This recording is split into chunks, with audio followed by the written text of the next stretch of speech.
Combien est-ce qu'il faut exactement dépenser ou alors débourser, plutôt prévoir lorsque l'on veut immigrer vers l'Allemagne? Ça, c'est une question que j'ai reçue de plusieurs personnes. Alors, je fais cette vidéo simplement pour donner mon avis ou alors pour donner ce que je pense que l'on peut débourser lorsque l'on veut immigrer vers l'Allemagne. Donc, avant de dire cela, je t'invite à rester à la fin de la vidéo afin de comprendre de ma bouche combien est-ce que j'estime que l'on peut dépenser lorsque l'on veut immigrer vers l'Allemagne.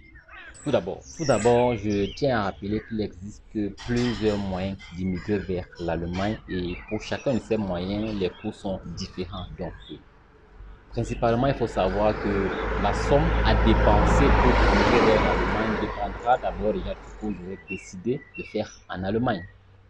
Ainsi dit, contrairement ou alors dépendamment de ce que vous aurez décidé de faire en Allemagne, il serait nécessaire pour vous d'avoir un certain niveau de langue requis. Et vos premières dépenses seront faites au niveau de l'apprentissage de la langue parce qu'évidemment, il va falloir payer les cours de langue. Donc, l'une des procédures les plus rapides et parfois même l'une des moins coûteuses est la procédure de regroupement familial. Et ça, c'est pour des personnes qui ont soit leur père, soit leur mère, ou alors même les deux parents résidant déjà en Allemagne et qui veulent, via le biais de cette procédure, rejoindre leurs parents qui, eux, résident déjà en Allemagne. Donc maintenant, combien est-ce que cela dépense? Donc, il est important de noter que ceux qui font la procédure de regroupement familial ne vont pas avoir les mêmes dépenses que ceux, par exemple, qui vont faire la procédure étudiante ou alors les procédures de formation. Donc, principalement, il est également important de savoir que la somme que vous dépensez pour immigrer en Allemagne dépend premièrement de celui qui gère votre dossier et de la procédure que vous choisissez de suivre pour immigrer vers l'Allemagne.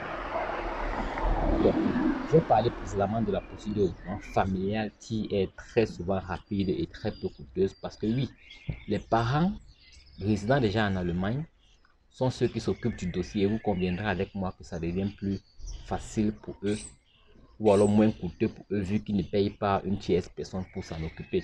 Bon, à moins qu'ils décident de payer une autre personne pour s'en occuper. Parce que oui, quand vous essayez de faire suivre votre procédure par une tierce personne, il est clair que celui-ci va chercher à se faire rémunérer, ce qui va augmenter le coût d'immigration. Donc maintenant, si vous décidez de le faire par vous-même, dans une procédure de recrutement familial, vous pouvez faire des cours de langue à un maximum B2. Votre parent aurait 2-3 documents remplis en Allemagne et voilà, vous faites votre demande de visa. C'est tout ce qu'on vous demande. Il y a pas d'autres frais. Bon, maintenant, si vous passez par une tierce personne, il est clair que selon la personne que vous aurez rencontrée, selon ce que lui il aurait décidé, selon les besoins que lui il va vous poser, vous allez donc devoir dépenser proportionnellement à cela, proportionnellement au choix de cette personne-là. Donc, l'idéal serait de suivre sa procédure soi-même. Procédure étudiante, il est très clair que la procédure étudiante a ses conditions. Donc, qui dit nouvelles conditions, qui dit plus de conditions, dit plus de dépenses. Parce que oui, il faut utiliser de l'argent, il faut dépenser de l'argent pour remplir chacune des conditions. La procédure étudiante fait partie des procédures les plus coûteuses parce qu'ici, on demande soit un compte bancaire ou alors on vous demande un preneur en charge et aussi on vous demande d'avoir déjà au minimum un niveau de langue B1. Donc déjà pour avoir un niveau de langue B1, s'il faille payer les cours de langue entre 150 et 200 000 francs par niveau, on est d'accord que ça devient déjà plus coûteux que la procédure de regroupement familial. Enfin, nous avons également la procédure de formation. Donc, ceux qui veulent émigrer pour faire une formation en Allemagne, c'est également une procédure qui est très favorable. On donne facilement les visas. Mais le coût aussi dépend de qui fait la procédure pour vous. Est-ce que vous la faites vous-même ou alors vous passez par une tierce personne? Donc maintenant, si vous la faites vous-même, il vous suffit simplement d'avoir minimum le niveau de langue B1, idéalement B2, je le dis toujours. Donc ça veut dire que vous allez payer les cours de langue simplement dans votre pays de résidence actuel. Après vos cours de langue, il y a plusieurs sites atubi.de. Vous pouvez trouver les écoles qui offrent des places de formation. Vous postulez en ligne, vous obtenez un contrat de formation. Une fois que vous avez obtenu votre contrat de formation, vous partez à l'ambassade et demandez votre visa et c'est aussi simple que ça. Mais maintenant, si vous décidez de passer par les services de quelqu'un d'autre, j'ai bien peur que cette personne demande à être rémunérée, chose que je trouve normal. Donc maintenant, selon ce que la personne va vous demander, ça va vous faire dépenser un peu plus que certains. Donc ce n'est que normal.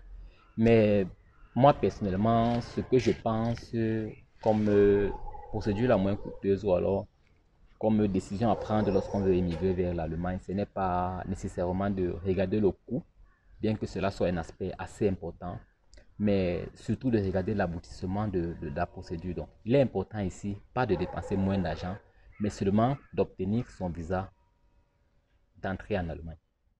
C'était là mon avis sur combien est-ce que l'on peut dépenser ou alors l'on doit dépenser lorsqu'on veut migrer vers l'Allemagne. Merci d'avoir regardé la vidéo et merci également de vous abonner et de partager avec vos proches.